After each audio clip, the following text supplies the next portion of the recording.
So, welcome back to our channel. Alisyan si hello. Guys, mainit sa labas guys. Pero mag-jacket kami kasi maglalakad kami. Mga 30 minutes yung lalakarin namin. So, pupuntahan ko yung Pinay ko na friend. Hindi ko pa siya nami-meet in person. So, pupunta ako dun sa kanila. Mga 30 minutes walking mula dito sa amin.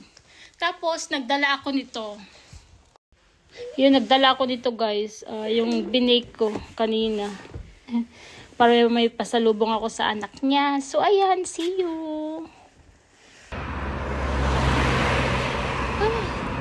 Guys, parang 5 minutes pa lang ako naglalakad.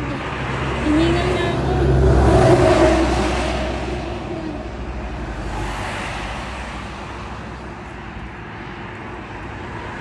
Napakainit! 18 degrees dito yata. Kaya nag-jacket ako. Diyos ko po. So, later ulit. Yan guys, yung Hyde Center. Parang 23 minutes palalakarin namin. 23 minutes.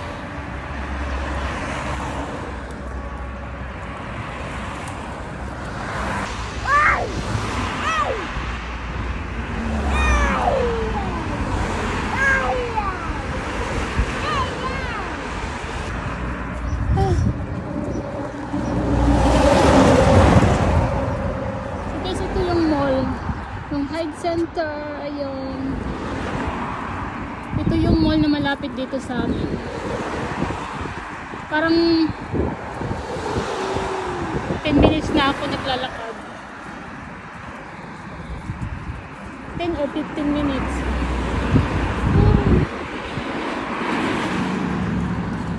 Gusto ko, napakainit guys.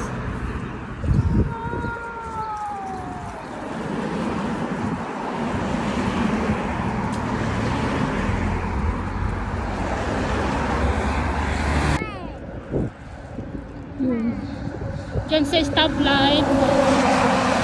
Tatawid kami dun sa kabila guys. Tapos kaliwa. Tapos doon sila.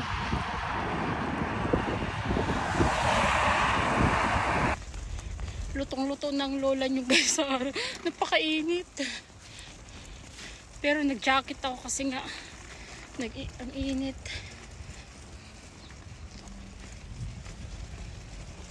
Nakakaloka. Pero okay lang. May makita lang akong Pilipina, charot. Kasi yung ibang mga Pilipina dito malalayo. Malalayo sila. So, hindi ako marunong mag-drive.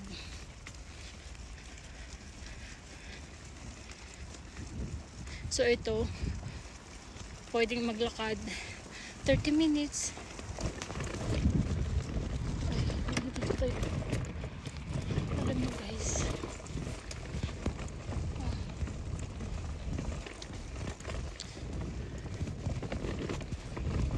diba? Kasi nakakatuwa pag makakita ka ng may makilala kang kababayan at saka exercise na din to. Maganda yung everyday maglakad-lakad. So guys, update. Please sa Google guys. So guys, update. Nandito na ako. Please sa Google ko ano na lang.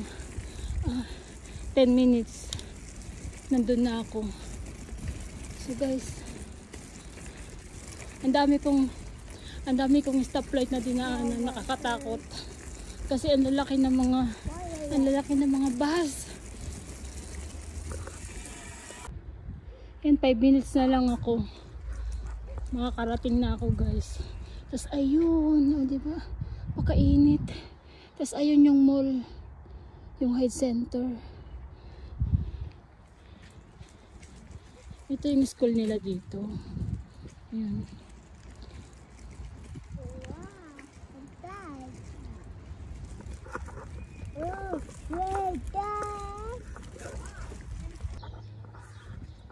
Ang ganda dito sa kanila guys. Dito na ako guys. Pero hindi ko alam kung saan sila dito.